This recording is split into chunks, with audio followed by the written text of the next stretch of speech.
주님께서 여러분과 함께 마르코가 전한 거룩한 복음입니다.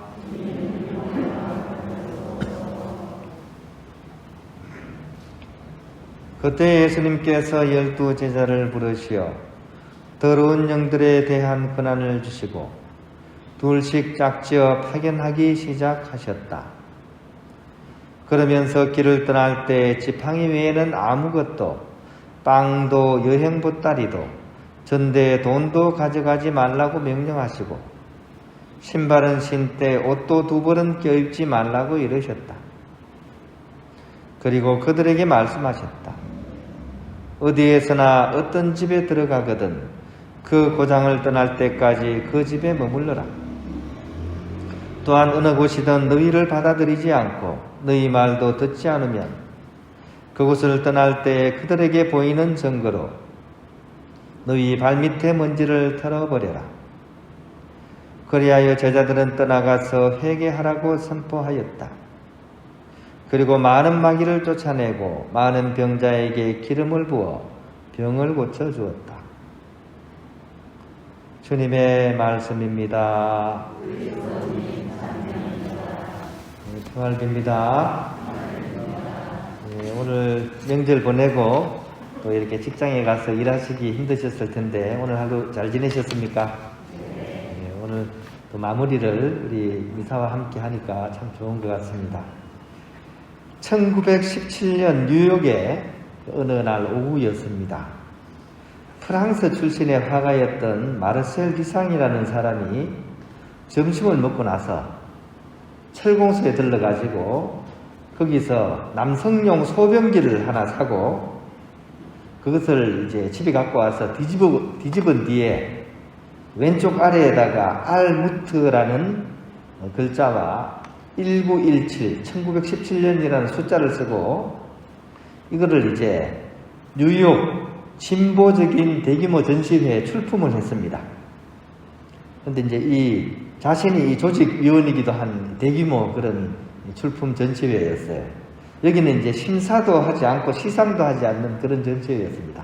누구든지 출품비만 내면 이렇게 전시를 할 수 있도록 배려를 한 그런 특별 전시회였어요. 근데 이제 들어온 물품들을 이렇게 이제 사람들이 이렇게 전문가들이 둘러보다가 논쟁이 붙었습니다. 이 남성용 변기 그죠? 화장실 그거를 거꾸로 뒤집은 이게 예술품이냐 하는 걸로 이제 논쟁이 붙은 거죠. 이게 예술품이 될 수 있을까요? 그래서 막 논쟁이 붙어가지고 어떤 사람은 절대로 안 된다. 이게 무슨 예술품이야. 이거는 우리를 조롱하는 거다. 이렇게까지 나오고 또 어떤 사람은 돈을 내지 않냐. 누구든지 돈을 내면 전시하라고 했으니까 가능하다. 이런 분도 있었고 또 어떤 사람은 관점에 따라 이게 예술작품이 될 수 있다.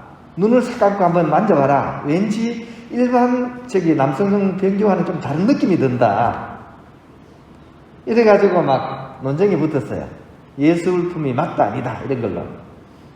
결국에는 전시를 하지 않기로 결정을 내렸습니다. 스캔들이 일어날 것 같으니까. 그래서 막 이 작품은 출품하지 못합니다 라고 이제 결정을 내리니까 이제 화가 난 그런 디샹이 조직위원회를 사임을 해버리게 됩니다. 그러면서 이제 이 전시가 어떻게 보면 없어진 게 되겠죠. 다행히 그 순간 그 장면을 이 디샹이라는 화가의 친구가 사진을 딱 찍어뒀습니다. 그래서 어느 장소에 어떤 모양으로 전시됐다 이 사진 원본이 있는 거죠. 그로부터 50년이 흐른 후에 드디어 이 사진에 근거해서 이 작품이 원래 제목이 샘이었습니다. 샘. 우리 이렇게 밑에서 솟아나오는 샘 있죠. 그러니까 이 변기를 거꾸로 뒤집으면서 이게 샘이라고 이제 작품을 붙여가 출품을 했거든요. 이게 이제 복제가 되어가지고 이제 그 전시회에 걸리게 되고 이게 이제 유명해지니까 세계 대형 미술관에서 전부 앞다투어 이거를 막 전시하기 위해서 이제 혈안이 된 거죠. 아주 막 대규모 이제 이렇게 전시가 막 이렇게 세계 곳곳에서 벌어지게 되는 거죠. 이게 미술사 내에서 가장 큰 사건 중에 하나입니다. 현대 미술이 사실 여기서 탄생했다고 해도 과언이 아닙니다. 왜 이게 그러면 그토록 중요한 의미를 지니느냐? 이전에는 예술이 어땠냐 하면 전시장에만, 미술관에만 있는 전시였거든요. 근데 그 이전은 뭐냐? 그 이전은 예술품이 일상생활과 떨어지지 않았습니다. 옛날에는 모든 예술품이 삶의 현장에 그대로 있었거든요. 천하대장군, 지하여장군 어디서 있었습니까? 마을 동네 어귀에 서 있었죠. 그 다음에 성화 같은 거 어디 그렸습니까? 재단화 해가지고 재단에 다 그렸거든요. 그 예술작품이 옛날에는 생활하고 뗄래야 뗄 수 없이 밀접하게 돌아갔는데, 이제 제국주의 시대를 거치면서 유럽의 그런 열강들이 막 그런 데 가가지고 그런 것들 다 갖고 와가지고 훔쳐오는 거죠. 뺏어오는 거죠. 힘이 세니까. 그걸 다 모아가지고 어떻게 전시장에다 전람을 하면서, 그러면서 이제 예술품이 이제 어떤 무대에 서게 되는 그런 것으로서 이제 바뀌게 된 거거든요. 그래서 지금도 어떤 작품 보러 가려면 어디 갑니까? 미술관이나 전시장을 가잖아요. 그죠? 그러면 이 뒷샹이 왜 이런 일을 했는가? 이거는 처음에 그 예술 세계로 예술품을 돌려주자 이런 얘기입니다. 옛날에는 미술작품이나 예술작품이 일상생활과 뗄래야 뗄 수 없는 그런 상황이었는데, 이게 이제 제국주의 시대를 거치면서 전시장 안에서만 하니까 다시 원위치 시키자. 예술품을 다시 본래 일상생활의 자리로 돌리자.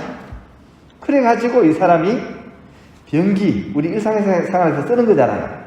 이게 바로 예술품이다 라고 이제 전시를 했던 거죠. 이게 이제 개념미술의 탄생입니다. 이러면서 이제 현대 미술이 이전과는 다른 그런 방향을 걷게 되는 결정적인 그런 사건이 되게 되는 거죠. 제가 왜 정확한 이런 얘기를 하느냐 하면, 오늘 복음을 읽는데 이 사건이 참 왠지 도움이 될 것 같았어요. 오늘 복음이 어떤 복음입니까? 오늘 예수님께서 그죠? 제자들을 파견하시죠. 근데 어떻게 파견합니까? 땡전 한 푼 안 주고 파견하죠. 그죠? 그죠? 아무것도 지니지 마. 옷도 2벌 이상 가지지 마. 아무것도 안 주고, 쉽게 얘기해서 그냥 뻘거벗겨 가지고 쫓아내는 거하고 비슷하게 그렇게 제자들을 파견을 해요. 왜 이렇게 할까요? 제자들을 아주 혹독하게 단련을 시키기 위해서 그럴까요? 왜 무소유를 이렇게 통해서 제자들을 파견을 할까요? 이거는 이제 제가 조금 전에 이 뒷시장이 했던 것과 비슷한 그런 느낌이 들었습니다. 다시 원위치 시키는 거죠. 다시 원래 자리로 돌리는 거죠. 우리는 대부분 소유 중심으로 살아가잖아요. 뭐를 가지고 살아가야 되잖아요. 돈도 있어야 되고, 신발도 챙겨야 되고, 먹을 것도 미리 쟁여놔야 되고, 그죠? 거기에 중심을 두고서 살아가는 그런 우리들이잖아요. 그죠? 제자들도 똑같았을 겁니다. 다 자기가 가지고 있는 것에 마음이 가 있었고, 그것을 통해서 무슨 일을 하려고 했잖아요. 근데 예수님께서는 그걸 다시 원위치 시키는 거예요. 모든 것은 하느님께로부터 온 것이야. 하느님께 다 돌려드리고 그분을 바라보면서 그분께 모든 것을 맡기고서 하느님 사업을 해야 되는 거예요. 그래서 이제 어떻게 보면 땡전 앞을 안 주면서 이렇게 내보낸 거예요. 소유보다는 존재의 중심인 그런 삶으로서 제자들을 이 한 단계 이렇게 더 나은 세계로 파견을 하시는 거죠. 진복팔단, 그죠? 진복팔단. 마테오 복음에 보면 마음이 가난한 사람은 복이 있나니, 이거 어떻게 이해를 해야 되겠습니까? 안 그래도 가난한데 마음까지 가난해야 되겠어요? 안 그래도 가난해 있겠는데, 제가 친구한테 가난함을 주셔서 결혼식장에서 불러줬다가 제가 욕먹은 거 아시죠? 안 그래도 가난한데 왜 하필이면 그 노래냐? 근데 우리가 잘못 이해를 하면 안 됩니다. 여기서 복음에서 얘기하는 가난함은 아무것도 없는, 정말 물질적으로 없는, 물론 그것도 포함이 되긴 돼요. 근데 그게 핵심이 아니라는 얘기입니다. 이걸 이제 원래 복음서대로 읽으면 우리는 이제 어법에 맞게 한다고 마음이 가난한 사람은 복이 있다라고 표현을 했지만, 원문성서는 그게 아니라, 원문은 영으로 가난한 사람들입니다. 영으로 가난한 사람들. 어떤 영으로요? 하느님의 영으로 가난한 사람. 하느님의 영으로서 내 마음이 충만해져서 이제는 물질적인 무력에서 자유로운 사람들, 이런 얘기입니다. 하느님의 영으로 가득 찬 사람은 어떤 세속적인 어떤 물질적인 이런 데 별로 끄달리지 않죠. 왜냐하면 하느님만으로 충분하니까. 하느님을 소유한 사람은 모든, 가사가 틀렸다 그죠? 제가 시작을 좀 뒤에 하다 보니까 내용은 아시겠죠? 하느님을 소유한 사람은 모든 것을 소유한 것이니 하느님만으로 만족하리라 하는 노래 가사하고 똑같다는 얘기입니다. 그런 의미로서 오늘 이 예수님의 이 예수 제자들을 파견하는 장면을 우리가 이해를 해보면 어떨까요? 우리 또한 오늘 이 미사에 참여하면서 주님께로부터 그런 파견을 받는다고 우리가 기억을 하면 좋겠습니다. 하느님의 영으로 충만한 사람은 어떤 세속적인 무력이나 그런 데 대해서 자유로운 사람들이죠. 그래서 영으로 가난한 사람들이 복된 것이고, 바로 그런 마음으로서 이 세상을 살아나가는 사람들, 그런 사람이 참된 주님의 사도라고 불릴 수 있다고 하겠습니다. 미술관에 있던 예술품이 일상의 예술품으로 이제 바뀌는 거죠. 그죠? 그렇게 되면 이제 삶이 예술이 됩니다. 그죠? 축구하는 선수가 슛을 멋있게 하면 슛이 뭐가 됩니까? 슛이 예술이다. 이렇게 되죠. 또 가정주부가 음식을 하는데 기차게 맛있게 한다. 그러면 뭐가 됩니까? 맛이 예술이다가 되죠. 그죠?